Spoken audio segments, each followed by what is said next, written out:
La finalidad de esta mesa es que tanto el doctor Rodrigo como la doctora Estela presenten, en principio, una expresión que está ya bastante consolidada dentro de los proyectos editoriales del instituto y que tiene un alcance editorial muy importante y muy interesante, tanto en formato digital como en el formato físico. Y en un segundo momento, la doctora Estela nos va a presentar un proyecto editorial que tiene ya en marcha, que entiendo que va a ser sobre todo de carácter digital. Pero va a estar ahí. Bueno, empiezo por la semblanza del doctor Rodrigo. Rodrigo García de la Sierra es doctor en estudios romances por la Universidad de la Sorbona, labora como investigador de tiempo completo en la UB desde el 2008 y funge como coordinador de la Cátedra de Excelencia José Martí a partir de 2016.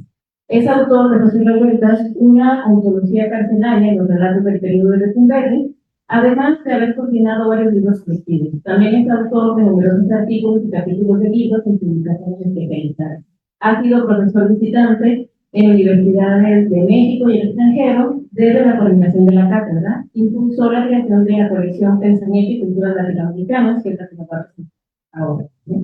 Cátedra de colección que está en circulación desde 2021 y hasta la fecha cuenta con 6 títulos publicados y otros más en proceso.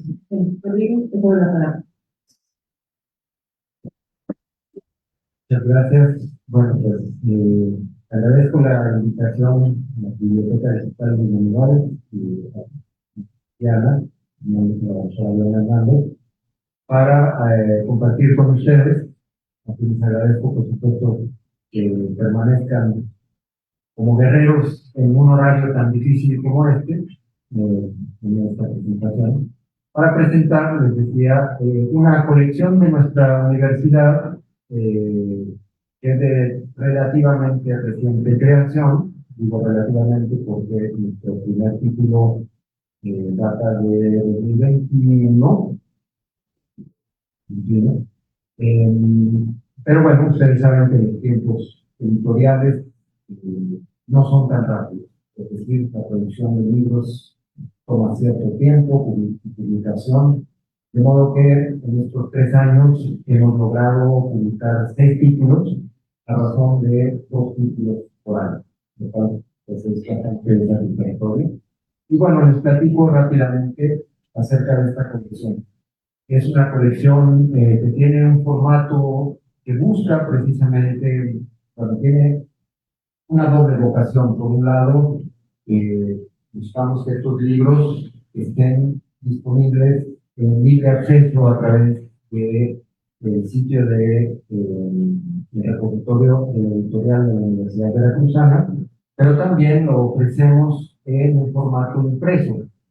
Y ese formato impreso, digamos que tiene un diseño como de un libro pequeño, ágil, ligero y de ágil lectura, que precisamente tiene una vocación, digamos, que combina el rigor académico y la especificidad de los temas que cada autor decide trabajar, con una vocación más de divulgación y con un formato de lectura y de presentación que sea accesible a públicos de diferentes horizontes. Y podría ser el caso de por supuesto, es una colección humanística, pero como lo dice su título, está orientada hacia el pensamiento y la cultura de América Latina.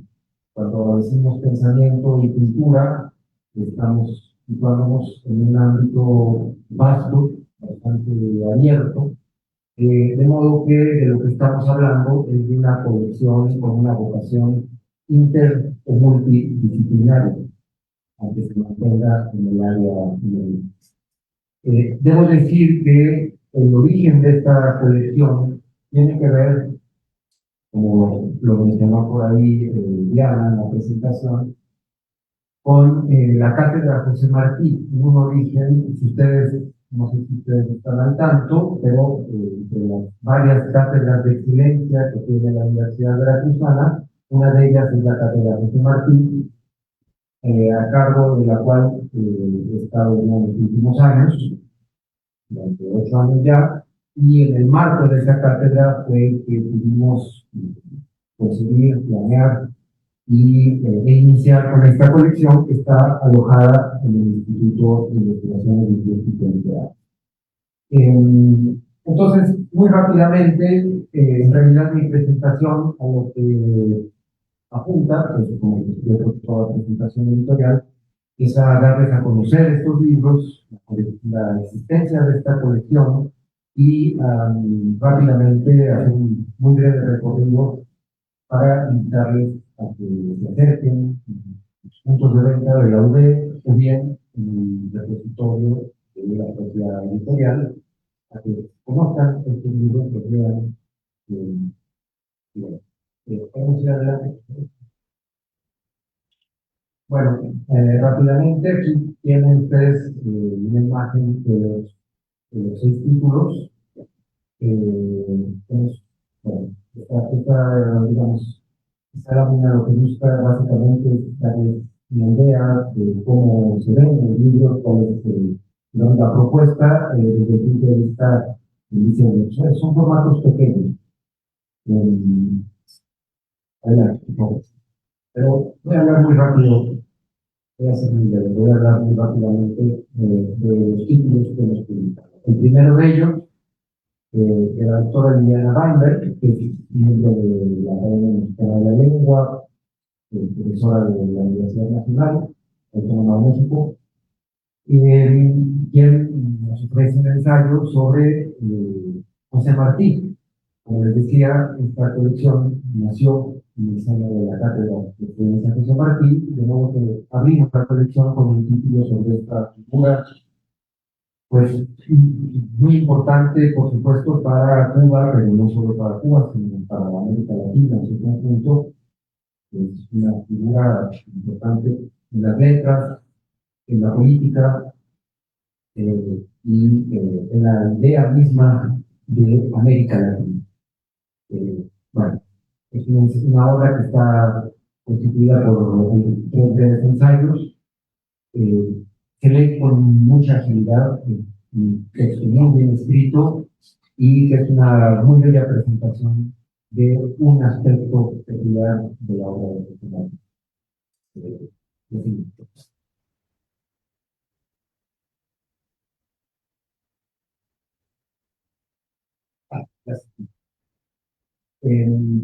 El siguiente texto es de un colega que visitó precisamente también varios de los autores de esta colección han sido visitantes de la Cátedra José Martí y del Instituto de Investigaciones Literarias. Carlos García Bedoya es un colega de la Universidad Nacional Mayor de San Marcos, en Perú, y nos presenta un ensayo sobre historia literaria con un recorrido sobre el panorama peruano. Es una obra más especializada quizás en este caso, pero definitivamente para quien tiene interés en las problemáticas de la historiografía literaria, pues es una obra que puede ser de referencia. Es decir, también es muy importante decir que estos textos están dirigidos a nuestros estudiantes. Es una colección que busca ofrecer al estudiantado de las áreas humanísticas herramientas de fácil acceso para problemas muy concretos, como puede ser aquí esta reflexión sobre la historia literaria. Y bueno, justamente tienen ustedes aquí la oportunidad de ver un libro de uno de los ponentes del panel anterior, que es el doctor Pineda, que está aquí con nosotros, en su libro La disciplina literaria, estudios culturales y mediales en América Latina, en el cual precisamente reflexiona, sí, sobre los estudios literarios, pero lo hace precisamente desde la perspectiva de los medios y justamente con temas muy afines a la problemática arqueológica de la que habló anteriormente. Es un texto, además, que tiene una beta ensayística, que busca, digamos, explorar los problemas en buena medida a través del ejercicio de la escritura y plantea, sin duda, una aproximación novedosa a la reflexión en torno a lo que significa hacer estudios literarios hoy en día. Bueno, también tenemos entre nuestros títulos reflexiones de corte más bien asociado con la historia intelectual y la traducción, como este ensayo de Nayeli Castro, que es una profesora de la Universidad de Boston, y en donde trabaja traducciones y el campo desde el punto de vista de la historia intelectual y la historia de la traducción, trabaja con ensayos, textos historiográficos que son muy importantes en el pensamiento latinoamericanista, como puede ser Edmundo Gorman o Leopoldo Pérez. Este es un trabajo que, pues, digamos, tiene un corto más historiográfico, pero que sin duda también puede dar ideas de cómo hacer un trabajo de corte interdisciplinario.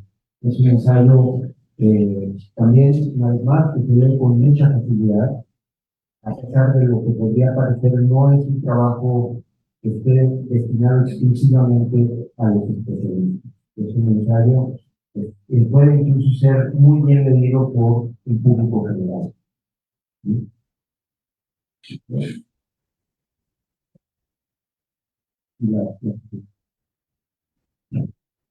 Bien, me acerco al final.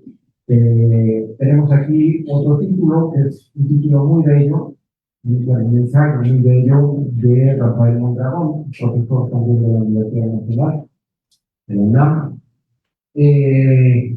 Y él hace una reflexión, bueno, este título es muy sugerente, libros de gestos, sobre las biografías latinoamericanas del siglo XIX.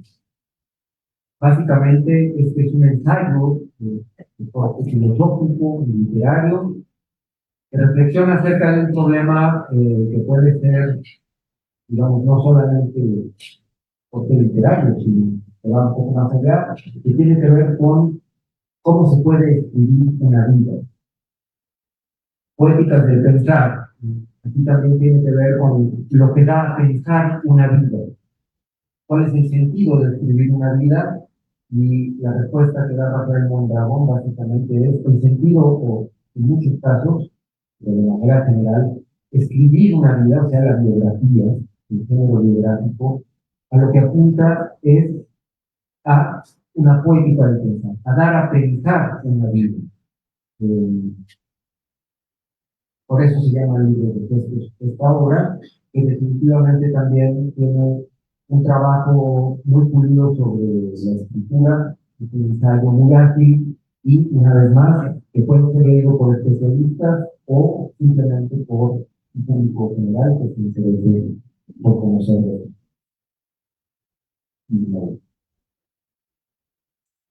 Y por último, una vez más, también tenemos aquí el honor, ¿verdad?, de que en esta mesa está la doctora Leona Hernández, que edita y traduce en colaboración con Juan Guillermo Gómez, colega colombiano, especialista de la obra de este gran pensador colombiano, profesor en la Universidad de Bonn, en Alemania. Es una personalidad muy conocida en el mundo de los estudios literarios hispánicos. Y esto es una traducción que hacen Diana y Juan Guillermo Gómez de una lección, perdón, es decir, un curso que dio Rafael Gutiérrez de Hierro, pero es un curso que tiene un formato verdaderamente como de curso magistral. Es como si fueran una serie de conferencias con un hilo conductor. Y Diana hizo un muy buen trabajo de edición para presentarnos esta serie de conferencias, por así decir, como que tienen un hilo conductor muy preciso como un ensayo. Se leen perfectamente como un ensayo unitario, con una traducción muy bien lograda, y nos presenta, nos ofrece entonces un trabajo que es muy didáctico, esa es su vocación, precisamente, de un pensador muy importante para conocer acerca de un periodo muy importante de la literatura hispánica, y cuando digo hispánica me refiero a España, pero también a América Latina, que es el modernismo y también aquello que se conoce como la generación del 93. Este es un trabajo además muy importante porque no solamente esclarece mucho las problemáticas asociadas con ese fenómeno, sino que muestra algo muy peculiar, y es que siempre se concibe que el pensamiento y la literatura europea influyen en América, y lo que muestra Gutiérrez Girardot aquí es que hay momentos muy importantes en los que el flujo es bidireccional, es decir, que podemos leer la historia también en el otro sentido, es decir, hay un flujo que va de América a España en términos de influencia, por así decir, en determinadas problemas. De modo que también es un ensayo muy interesante, muy importante para los estudiantes, definitivamente, y una vez más para un público general. Son ediciones económicas y debemos decir, la verdad, no podemos contar de que tienen un diseño bonito y son muy gratas incluso físicamente a la hora de manejarse. Pero también estos textos, estos últimos dos todavía no los encuentran en libre acceso, pero pronto van a estar ya en un repositorio.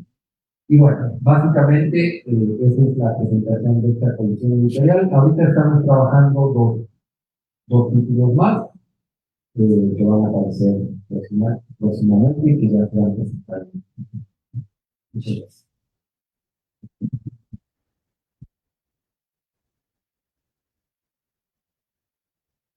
Muchas gracias, Rodrigo. Por cierto, les recomiendo que pasen al stand de libros que está aquí afuera de la UB. Hay algunos libros que se cuentan, podrían encontrar algunos libros de la colección que acaba de presentar Rodrigo. Pero también me parece un poco importante que esta colección, que Rodrigo lo hizo, y pero algunos de ellos, como la disciplina literaria,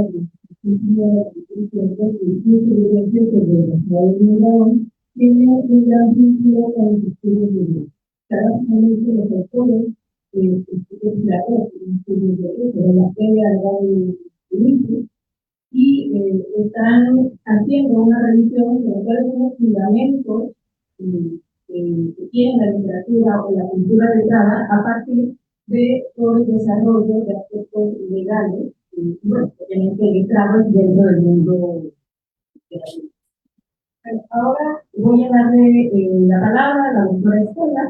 Ella es doctora por el Colegio de México, es miembro del ESMI y del Cuerpo Académico Diálogos Interdisciplinarios de la Literatura Hispanoamericana, en el miembro de los libros, estudió Política de Vanguardia 2020 y los grados, la escritura escribida en México 2020 también. Su línea de investigación se centra en el estudio y edición de textos virreinales hispanoamericanos, cuenta con 2 libros de autor, Guía de Forasteros de México, poemarios sobre las ilustrísimas prostitutas de la Ciudad de México, de 2019, y Vida y Libros de Santa Rosalía, poema lírico de Juan José de Arriola, de 2020. Actualmente prepara una edición crítica de las memorias de los jesuitas exiliados, escrita por Félix de Sebastián.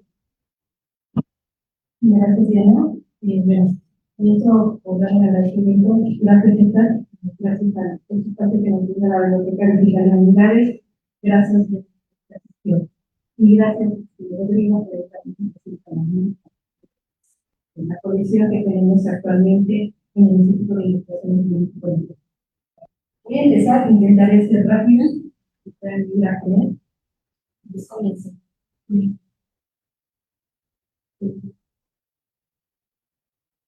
No puedo poner presentación.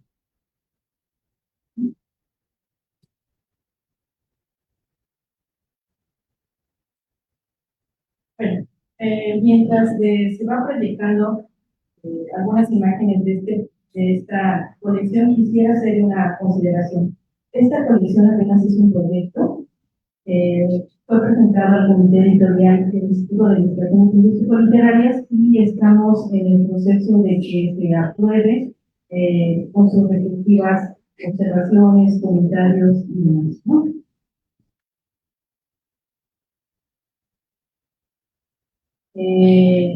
Comienza y yo no puedo regresar a la asignatura. El título de esta colección es Biblioteca Crítica. En algún momento vamos a poder ver el logo. Es muy claro, muy básico, es la B y la C de Biblioteca. El título de Biblioteca Crítica, Biblioteca Más Crítica, obedece a dos razones. En principio, el término biblioteca procede de una intención ilustrada, siglo XVIII, principios del siglo XIX, en el que grandes intelectuales de estos siglos, como son José Guiaraí-Urren, como son José Mariano Beltrán y Sousa, pretendieron en algún momento armar una biblioteca o un archivo de las personas más importantes culturalmente hablando, intelectualmente hablando, a lo largo de lo que era en ese momento la Nueva España, y que posteriormente bueno, va a pasar a ser México. Estos dos proyectos se escribieron con la intención de mostrar el desarrollo cultural que había en América y también tenían la pretensión de ir eliminando aquellos juicios que había en Europa de la falta de un desarrollo cultural en América. De ahí sale el término biblioteca y le agregamos un crítica porque estoy tomando en cuenta una disciplina que se llama eclógica, o que otros la conocen como crítica textual. Ustedes se preguntarán con qué se come, ¿no? He vivido de eso durante toda mi vida y bueno, ¿qué es la eclógica o qué es la crítica textual? Pues es la disciplina que se encarga de fijar un texto, de limpiarlo, de acercarlo lo más fiel posible a lo que fue el original y también, o a lo que es la voluntad del autor, ¿no? Eso es la glótica, eso es la crítica textual, y uno es título, pues es ambos términos, ¿no? Biblioteca más crítica. El objetivo, pues, entonces, de esta colección, aquí me regreso, esta es de logo, como les comentaba, es un logo sencillo, claro. Podemos ver. Bueno, uno de los objetivos es, pues, de esta colección es formar una biblioteca o un acervo representativo de textos que merecen salir a la luz pública por sus diversas cualidades literarias o intelectuales. Se pretende que el público lector sea, además de los integrantes de la comunidad académica, un público más amplio al que le interese la lectura y pretenda ampliar sus horizontes de conocimiento. Esta colección no solo pretende quedarse con aquellas personas que estudian literatura, sino pretende llegar a un público más amplio, a un público de humanidades y, si es posible, otro tipo de público. Su adscripción será el Instituto de Investigaciones Lingüístico-Literarias, donde tenemos 4 líneas de generación y aplicación de conocimiento que están vinculadas con este proyecto, que es literatura mexicana, literatura hispanoamericana, literatura, otras artes y disciplinas, y la literatura de la región sur-sureste de México. Y bueno, también se vincula con 2 posgrados de literatura que tenemos, que es la maestría en literatura mexicana y el doctorado en literatura hispanoamericana. En el primer posgrado, de la maestría, han salido ya varias ediciones críticas, algunas se han publicado ya como libros, pasaron primero por el proceso de tesis y después se convirtieron en libros. Y en el doctorado de literatura hispanoamericana tenemos en proceso también una edición crítica, que es un libro de viajes. La siguiente. Gracias. Bueno, este proyecto se finca en una larga tradición filológica que tenemos en el Instituto de Investigaciones Lingüístico-Literarias. Tenemos actualmente la colección Clásicos Mexicanos, que en su momento fue coordinada por el doctor Manuel Soltrachi, y tenemos aquí, bueno, se pueden ver los títulos: La hija del Pedío, Calvario y Terror, Memorias de un Alférez, y tenemos otra colección que esta ya no es vigente, bueno, ya no circula en el instituto, ya se cerró, que es la colección Rescate. Y esta colección Rescate fue dirigida o coordinada por la doctora Esther Hernández Palacios. Estos libros eran de divulgación. Aquí tenemos Noche Raso, El Diario en México, la poesía veracruzana, La Cabra Tira al Monte, y esta colección pretendió ser el espacio para publicar aquellos textos que eran escritos por, sobre todo, veracruzanos, ¿no? O cuando había en su momento alguien que hubiera escrito algo sobre Veracruz, Manuel Paino, en un viaje, escribe esas memorias, y bueno, esas se publican en esa colección. Entonces, el corpus, la biblioteca crítica, tiene la intención de abrir un espacio de publicación para diversas ediciones críticas, genéticas, sinópticas, anotadas o comentadas de obras de la literatura hispánica, hispanoamericana o mexicana de valía para la lengua y literatura españolas. Las dos colecciones que les acabo de mencionar son colecciones que se fijan en el ámbito nacional y en el ámbito regional, ¿no? Esta colección pretende abrir su espacio geográfico y llevarlo al ámbito hispánico. Dentro de la publicación, bueno, la Biblioteca Crítica contará con una versión electrónica y otra impresa, y para la versión electrónica pues necesitaremos de las artes mágicas de los medios electrónicos, porque cuando uno hace una edición crítica tiene que fijar un texto y aparte poner un aparato de variantes, que son los aparatos de variantes. Si tú tienes un texto y ese texto se llegó hasta ti por medio de manuscritos o por medio de impresos, ¿no? Tú haces un cotejo de las diferencias que hay entre uno y otro texto, ¿no? Entonces, ese aparato de variantes, a veces, como crítico o como editor, debes tomar una decisión de en qué parte debes colocarlo en tu página para que no resulte muchas veces incómodo al ir leyendo la obra, ¿no? Entonces, puedes decidir colocarlo como una nota a pie de página, puedes decidir colocarlo en una columna, puedes decidir colocarlo al final de toda tu obra, ¿no? Y bueno, dentro del contenido, estas ediciones se van a conformar por dos partes fundamentalmente. La primera sería un estudio introductorio y la segunda la edición propiamente dicha, ¿no? Y puede, a decisión del editor, contar con un prólogo o una nota editorial. El estudio introductorio pretendo que tenga o que se puedan distinguir dos apartados. El primero sería que el editor comente en este apartado la pertinencia y relevancia de la obra editada.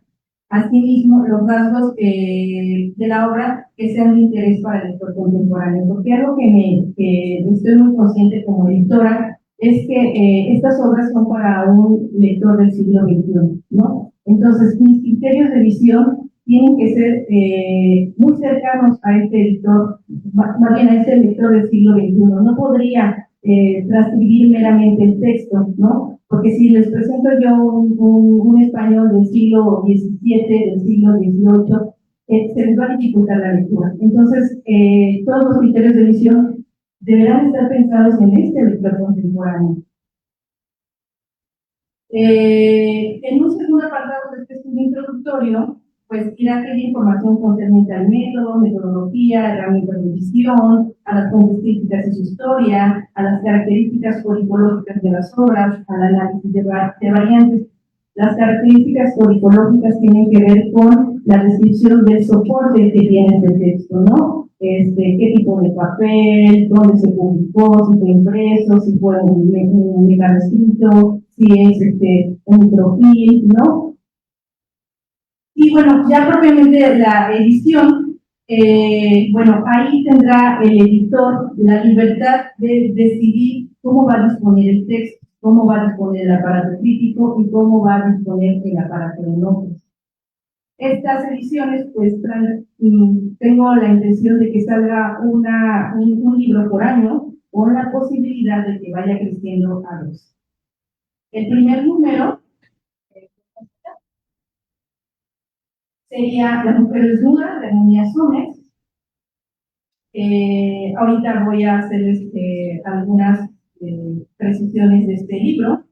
Y bueno, dentro de los modos de difusión, utilizaremos presentaciones, páginas oficiales del Instituto de la Universidad Veracruzana, redes sociales, y también utilizaremos el podcast La Palabra en la Niebla, que es un podcast que les recomiendo consultar, escuchar. Lo pueden encontrar en Amazon, en Google, en diferentes plataformas. Y es un podcast que se realiza en el instituto y tiene la intención de visibilizar el trabajo realizado en el instituto por sus investigadores, por sus estudiantes de posgrado.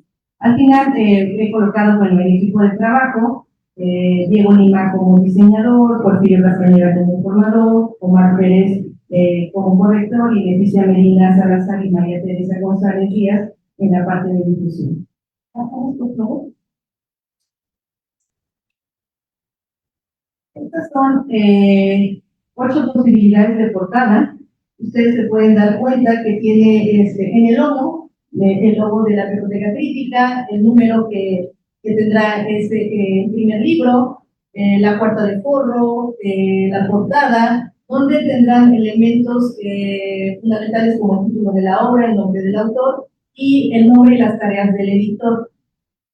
Algo que estamos añadiendo en el lomo es, además del título de la obra o el nombre del autor, es el nombre del editor, porque regularmente el nombre del editor siempre aparece en pequeñito en las portadas, ¿no? ¿Podemos bajar? Pues son segunda posibilidad. Bajamos, por favor. Tercera posibilidad. Cuarta posibilidad. Seguimos bajando, por favor.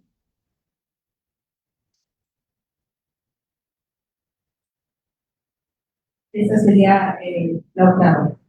Este libro tendrá una camisa que recubre a la portada, y en esa camisa pues irán la cuarta de forro, irá la portada, y tiene 2 solapas. La solapa que ustedes pueden ver a mano derecha tendrá información sobre el editor o editora, una breve semblanza biográfica y alguna imagen del editor o editora. Y en el lado derecho, mi derecho, de izquierda ustedes pueden ver que hay una descripción de los objetivos y una presentación de esta colección.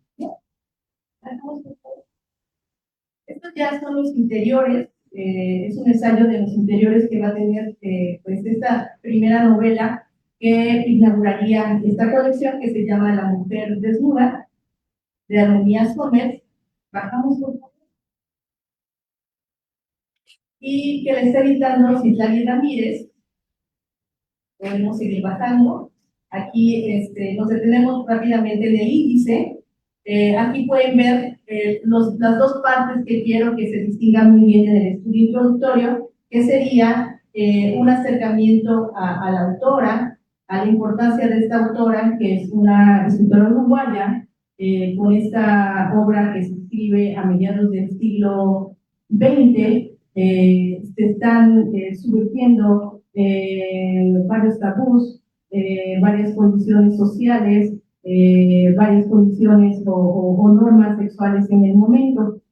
Podemos, bueno, y en historia del texto, pues es una descripción y un análisis y estudio de las variantes, de la importancia de la crítica textual para poder fijar 2 versiones de esta novela. Y bueno, llamamos a esta edición sinóptica, podemos seguir bajando después. Porque cuando, en este momento no se puede ver, pero cuando ustedes tengan en su pantalla el libro, lo van a poder ver de esta manera, y entonces van a poder ver de este lado, en las páginas pares, la edición del 55, y de este otro lado, la edición del 66, ¿no? Seguimos bajando, por favor.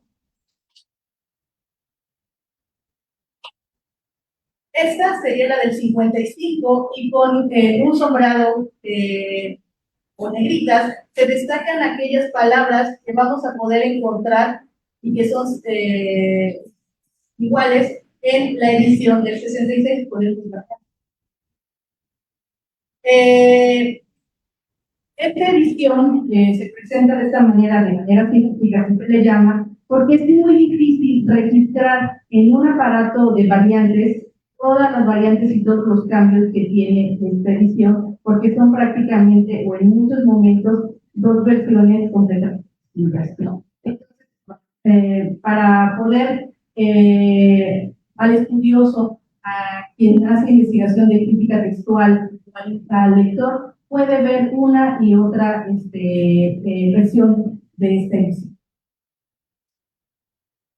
Bueno, ya se me acabó el tiempo, eso es todo, muchísimas gracias.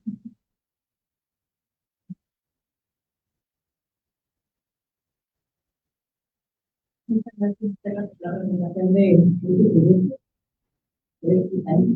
y mi actividad. Abrimos la ronda de preguntas, comentarios. Debatir, cualquier que quisiera señalar en ese momento.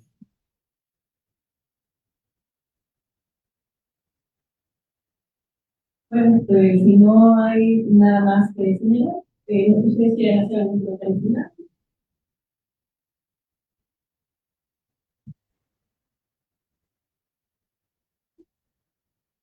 Insistir en que aunque parezca eventualmente alejados quizás del área de estudio de leyes, los temas que acabamos de presentar, en realidad no lo están. Y que si ustedes miran atrás en la historia de las figuras intelectuales del campo latinoamericano, la presencia de las leyes, de quienes estudiaron leyes, es sumamente importante. Asimismo, también es muy importante, digamos, en las grandes figuras jurídicas y del pensamiento jurídico, la formación literaria. De modo que sirva esta presentación como una invitación al conocimiento de estas otras áreas que no son estrictamente los códigos jurídicos y su interpretación, pero sí quizás la casuística literaria.